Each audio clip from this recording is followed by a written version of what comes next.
Salve, salve moçadinha! Bom dia, bom dia! Tudo bem com vocês? Então, espero que sim, espero que tenham tido um bom final de semana e início de mais uma semana, né? Que seja uma semana leve, que seja uma semana que nós possamos colher bons frutos, tá bom?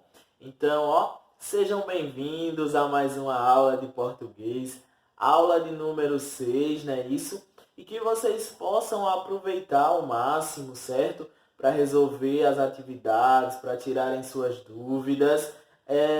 E qualquer, gente, dificuldade, vocês sabem onde encontrar uma resposta, certo? É só chegar no PV do professor e a gente começa a conversar sobre algumas questões. Então, bem-vindos à nossa aula de hoje. Pessoal, a aula de hoje será dividida em dois momentos, certo? Esse primeiro momento nós nos pautaremos a estudar pontuação e ortografia. Então, nós vamos ver algumas ocorrências sobre o uso de uma determinada pontuação, bem como a maneira de escrita de algumas palavras e suas funcionalidades dentro dos textos, dentro das orações, certo? Dentro dos enunciados comunicativos.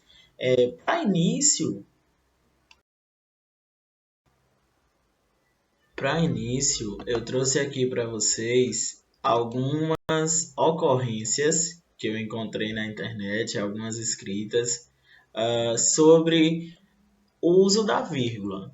Esse será o nosso conteúdo desse primeiro momento, então nós vamos ver a importância de se utilizar a vírgula para diferentes contextos, certo? Aqui, nessas postagens, nessas placas, enfim, vocês vão ver que a vírgula ela faz toda a diferença. Então, aqui nessa publicação de Carla Santos, é até engraçado, tá? Vocês vão ver. Olha o que ela escreveu. Vendo meninas, aceito cartão. Então, aqui, qual a intenção que ela queria passar para a gente? Aposto que ela queria dizer assim, vendo meninas, aceito cartão. Mas como ela usou a vírgula após a palavra menina, a nossa sensação ao ler é a seguinte, vendo meninas, aceito o cartão. Então as meninas estão à venda e aí vão ser passadas, vão ser parceladas no cartão de crédito? Como assim? Vê a importância como o uso da vírgula é essencial. Que engraçado, proibido bicicletas fumar cães. Desde quando bicicleta começa a fumar? E aí, desde quando bicicleta fuma e ainda mais, não fuma cigarro, fuma cães. Então, o certo aqui seria proibido bicicletas, vírgula, fumar, vírgula, cães. Ou então, bicicletas, vírgula, fumar e cães. Observem que a ausência da vírgula aí causa uma confusão tremenda no nosso momento de leitura e interpretação dessa sinalização. O mesmo ocorre aqui, nesse cartaz. Vou ali comer gente. E por causa de uma vírgula, você vira canibal? Veja, aqui a pessoa que falou, talvez escreveu ou falou, queria dizer na verdade, né? Vou ali comer gente. Então, gente aí funcionaria como vocativo, que nós vimos em uma aula anterior, certo? Então, por que está errado? Porque ela não separou ali, o gente de comer. Então, a intenção do leitor quando ele lê, a interpretação dele é que a pessoa diz que ia sair e nessa saidinha ela iria comer gente. E aí vem a crítica lá embaixo, E por causa de uma vírgula você vira canibal. Tá vendo? Então, gente, faz-se muito, extremamente necessário nós aprendermos algumas situações do uso da vírgula, tá? Nós não veremos todos hoje, veremos alguns que o livro de vocês aborda, e nesses que nós veremos, nesses casos, já ajudarão bastante a gente a evitar tais erros, como nós vimos aqui nesses exemplos. Passado esse momento de versão, leitura dos erros recorrentes, né? São muitos, gente. Vocês podem pesquisar que vocês vão encontrar bastante coisa, tá certo?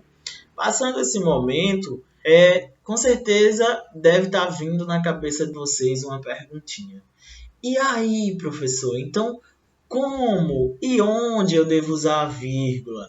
Então, aqui, ainda na página 54, vocês vão ver algumas regras, tá? Eu modifiquei os exemplos, mas as regras eu deixei as mesmas sobre o uso da vírgula. Então, usa-se vírgula para isolar o vocativo, por ser um termo independente. Lembram da nossa explicação da aula de vocativo? Que nós vimos que na oração o vocativo ele funciona como um termo acessório, né? Isso, um termo independente, porque se nós retirarmos o vocativo da oração, ela ainda continua tendo um sentido, tá? Então, falava para vocês na aula anterior sobre vocativo que toda vez que eu fosse utilizar um vocativo dentro da minha oração, ele precisaria vir separado por vírgula. E aí, nessa separação, ela poderia ocorrer no início da oração, no meio ou no final. Olha o exemplo aqui, ó. Vamos comer uma pizza. Esse é o nosso exemplo inicial. Mas aí, colocando o vocativo, olha como fica. Amigos, vamos comer uma pizza? Percebem que eu estou chamando os amigos para comer uma pizza.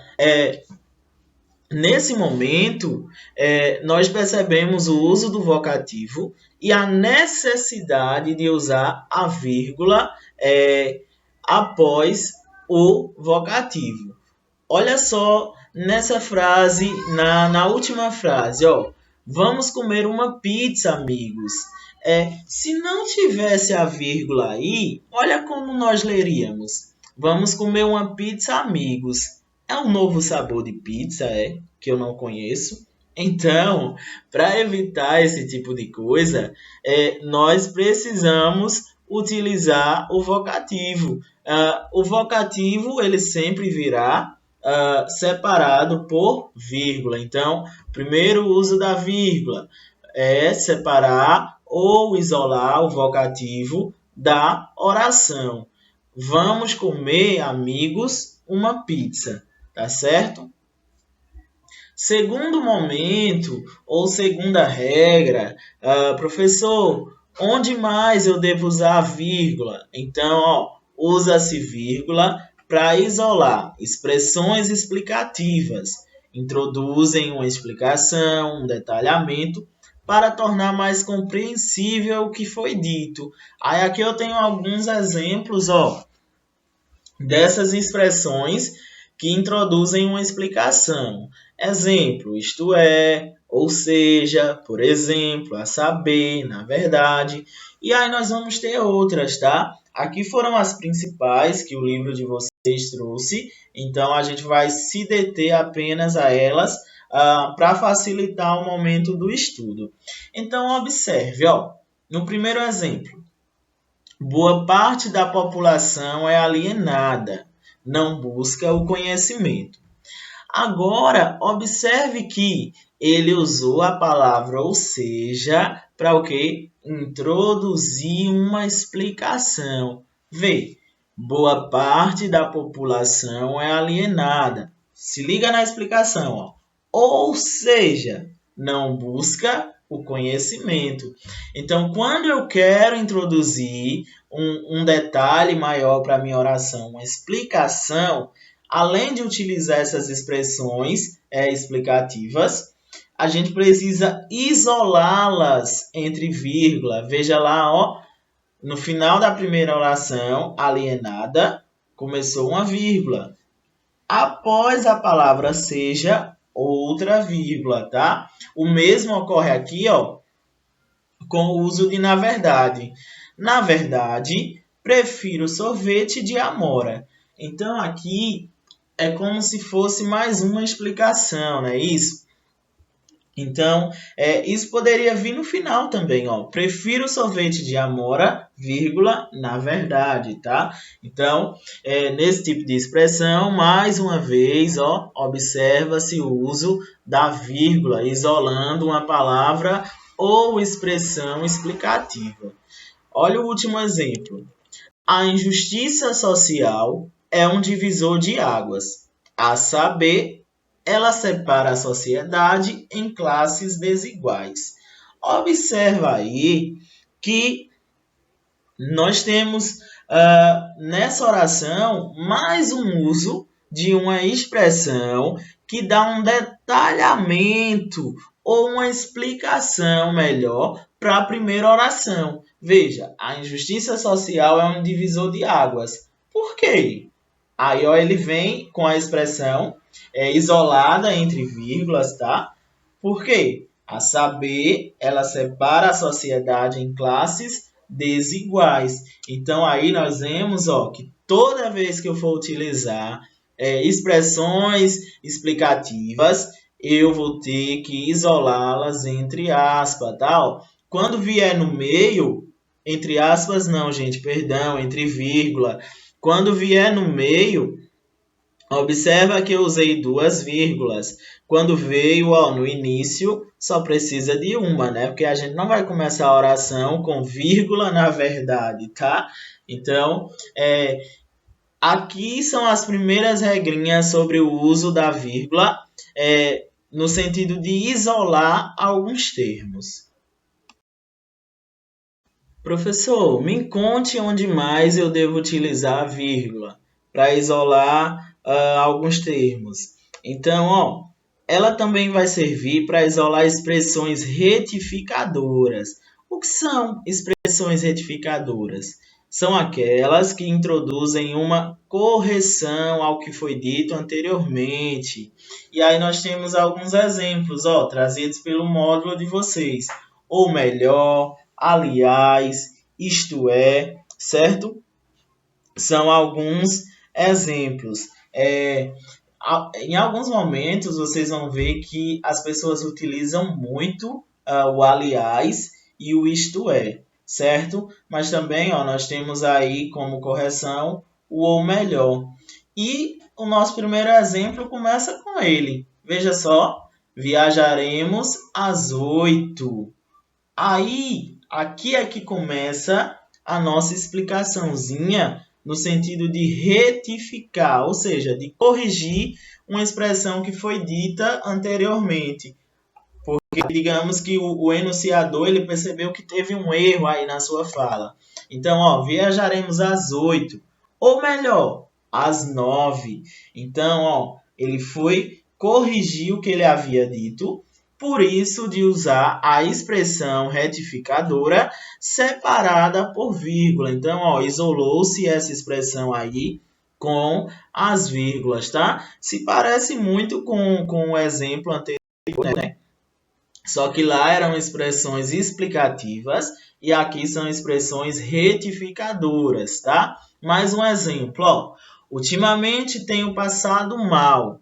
Aliás, hoje foi diferente. Então, eu tinha aqui alguém que sempre estava, ó, nos últimos dias, pelo que eu vi na oração, se sentindo mal, tendo dificuldade com a saúde. Mas hoje foi diferente. Então, ela percebeu esse erro e aí, ó, o que foi que ela disse? Aliás, hoje foi diferente. Ela usou uma retificação aí para corrigir a oração anterior. E se ela usou uma expressão retificadora, olha o que a regra diz, que tem que vir isolada em vírgula. Olha o outro exemplo. Vou tirar a nota máxima, isto é, Se eu estudar. Com certeza vocês vão tirar, tá bom? Então, ó, veja lá, a pessoa, o enunciador, ele disse que tiraria a nota máxima no teste, na prova, no concurso, seja lá o que for que ele esteja fazendo. Que só tiraria a nota máxima se o quê? Se ele fosse capaz de estudar. Então, se ele quis corrigir essa primeira oração, o que é que ele vai utilizar aí? Isso mesmo que vocês pensaram, uma expressão retificadora. E se ele usa esse tipo de expressão, o que é que ele tem que usar também junto com ela? As vírgulas, para isolá-las. Por fim, usa-se vírgulas para isolar datas. Como assim? Separando-a da localidade. Então, ó, lembram quando vocês escreviam lá pelo 6º ano ou no 7º ano cartas para alguém? Então, no gênero textual carta, nós devemos finalizá-lo com uma despedida, né? Isso. Só que o início dessa carta, ó, ela pode vir com uma expressão de data. Em alguns documentos também, tá? Virá essa expressão de data. Então, ó, Petrolina, 18 de maio de 2020. O que é que a regra diz? Que usa-se vírgula para separar a localidade da data. Então, Petrolina é o local, vírgula. A data veio em seguida. Então, se eu tirasse aí, ó, a vírgula, daria a entender que Petrolina 18 de maio de 2020 é um nome só, tá? É como se fosse o nome da nossa cidade, como se fosse, mas com o uso da vírgula isso é corrigido. Beleza? Chegamos ao segundo momento da aula do dia e agora nós vamos tratar sobre pronúncia de palavras. E aí, quando eu falo em pronúncia de palavras, muitas vezes, pessoal, a gente comete alguns erros. Nós pronunciamos uma palavra de uma forma, achando que está correta. Quando nós vamos olhar a norma padrão, ou seja, a gramática da língua portuguesa, nós descobrimos que aquilo não é assim. E aí ocorre algumas confusõezinhas, né? Na entonação, na pronúncia de muitas palavras. Então, nós precisamos ter cuidado. E um fenômeno muito comum que ocorre na língua portuguesa é o uso da ortoépia e da prosódia. As pessoas elas costumam confundir algumas palavras a depender do som, do momento da entonação. Então, ó, tanto a ortoépia quanto a prosódia, elas tratam da pronúncia das palavras, certo? Isso de acordo com a norma padrão, ou seja, com a gramática.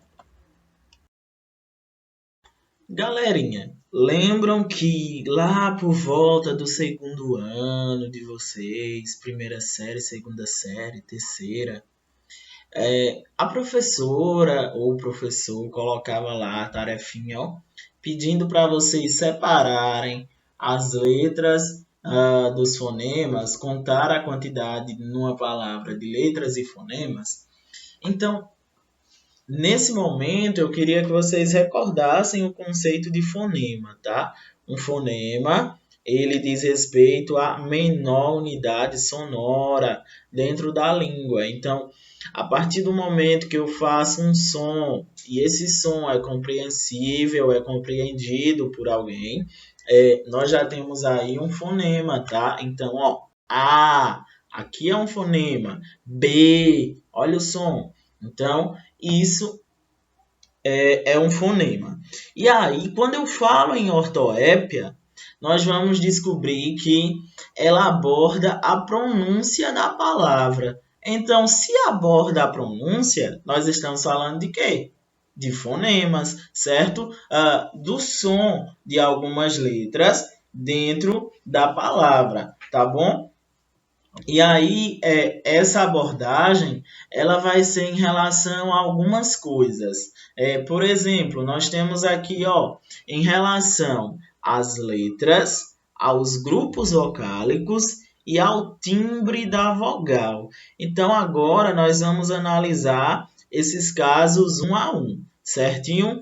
Olha só, quando ela aborda a pronúncia da palavra em relação às letras, vocês já perceberam que muitas pessoas costumam trocar uma letra por outra ou deixam de colocar letras em algumas palavras? Olha só, alguém aí queria dizer que gosta muito de cantar. Veja, cantar. Eu puxo o R no final. Mas essa pessoa, quando foi falar comigo, disse assim: eu gosto muito de cantar. Observe que quando ela disse cantar, o R não foi ouvido por nós.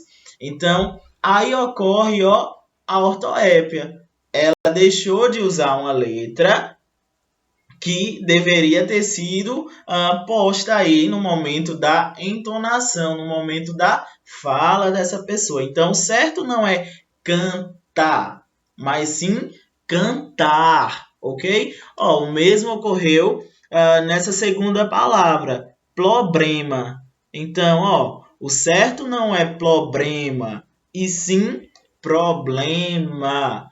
Olha o mesmo aqui no terceiro exemplo. Salsicha. Muitas vezes eu ouvi, sim, crianças falando, principalmente crianças, elas tendem a confundir a pronúncia, né? Falam salsicha, quando na verdade, olha lá, escrita certinho, e a pronúncia salsicha. Essa palavra aqui, a quarta que eu vou falar agora, ela é muito, gente, mas muito confundida pelos usuários da língua portuguesa. As pessoas tendem a dizer estrupo. Teve um estrupo aqui em Petrolina, mas isso está errado segundo a gramática. O correto seria falar estupro, certinho? O que a gente observa aí, que foi só uma troca, né, na posição das letras. O R foi colocado após o T, quando na verdade ele deveria vir após o P, certinho? Observa aqui na palavra tóxico. Então, o correto seria falar tóxico, mas as pessoas falam tóxico, tá? Então, olha só, o som aí é o mesmo que ocorre em táxi, tá? Olha aqui, de repente eu estou andando em alta velocidade na BR e aí eu vejo que eu tenho que parar, porque logo ali na frente tem um quebra-mola.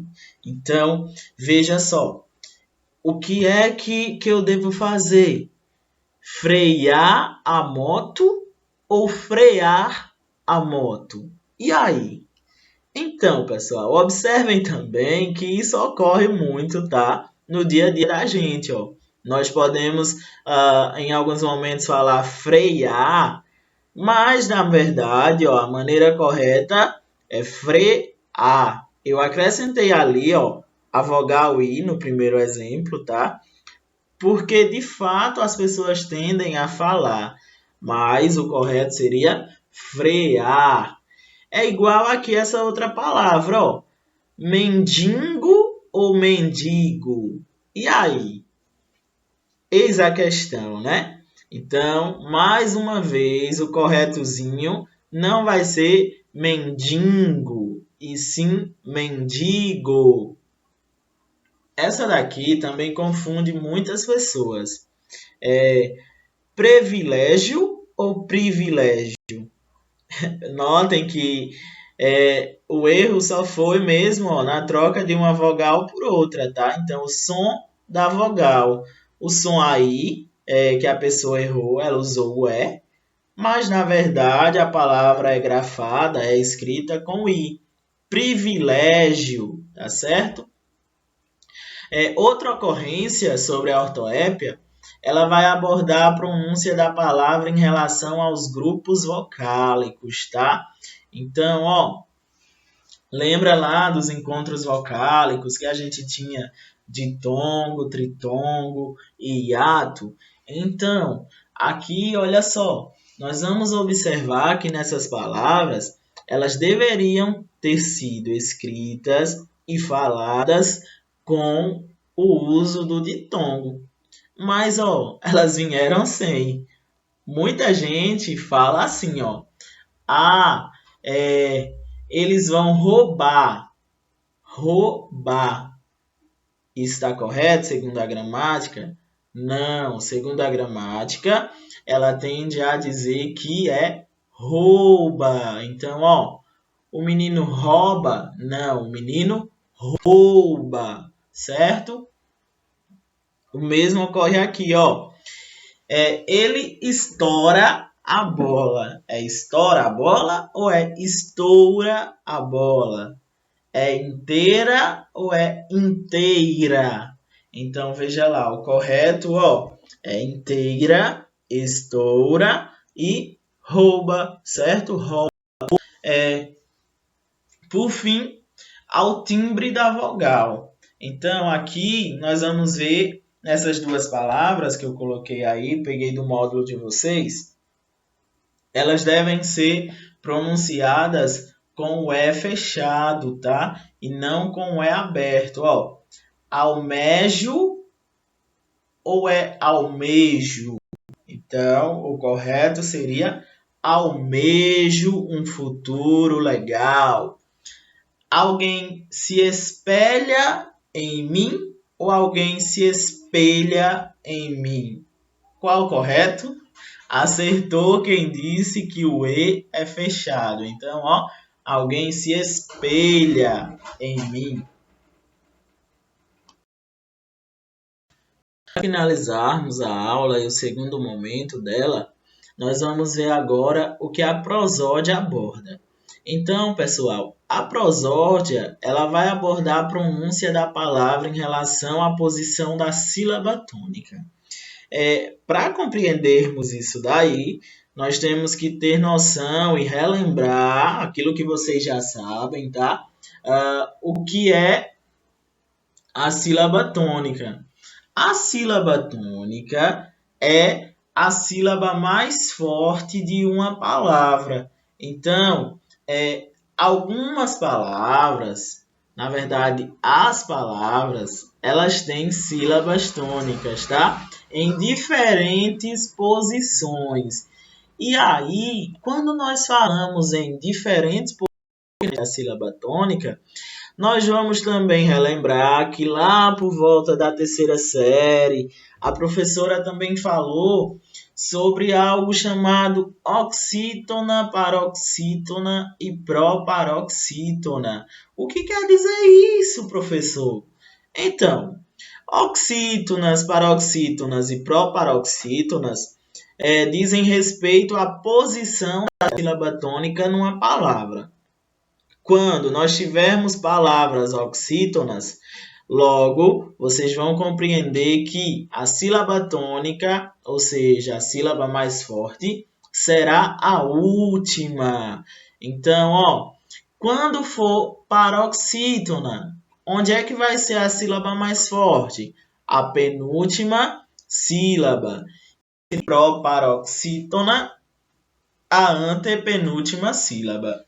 Observe aqui que algumas pessoas, elas costumam errar essas palavras aqui, olha só. Por quê?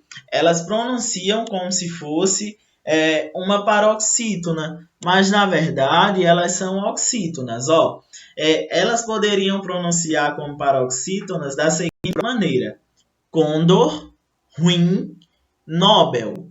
Mas não é assim. O certo seria Condor, ruim e Nobel, porque elas são oxítonas. Veja, Condor, a sílaba mais forte é o do. ruim e não ruim, certo? O mesmo ocorre aqui, ó, no segundo exemplo.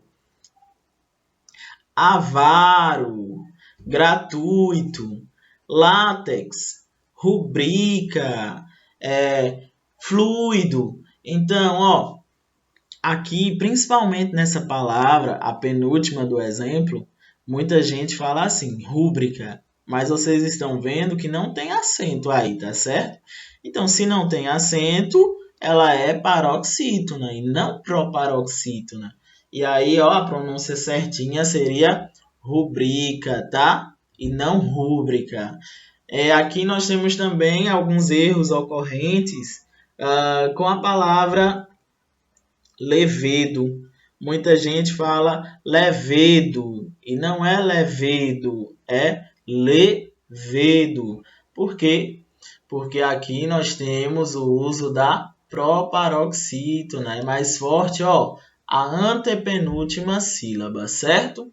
A prosódia aborda também a pronúncia da palavra em relação à posição da sílaba tônica em algumas palavras que admitem mais de uma pronúncia. Por exemplo, vocês podem ouvir algumas pessoas falar: eu vou ali tirar uma xerox. E aí, xerox ou é xerox? Então, aqui os dois usos estão corretos, tá? Xerox ou xerox. Aqui também, ó, bem curioso, por sinal, nós temos um outro exemplo, ó. Oceânia ou Oceania. As duas formas também podem ser ditas, tá? Pronunciadas. E por fim, algumas palavras têm plural metafônico, isto é, o som da sílaba tônica no singular é fechado, o, e no plural é aberto, ó. Olha o exemplo. Caroço. Quando ele vai para o plural, o som da vogal aí, ó, fechada, vai se tornar aberta. Caroços. O mesmo ocorre com invejoso, invejosos, tijolo, tijolos. Então foi isso, eu espero que vocês tenham gostado, tá? Aproveitem, vejam, reveja. Eu sempre falo isso, mas é porque sim, gente, vocês precisam. Então revejam quantas vezes for necessário, tá? E forte abraço. Até a nossa próxima aula. Tchau, tchau.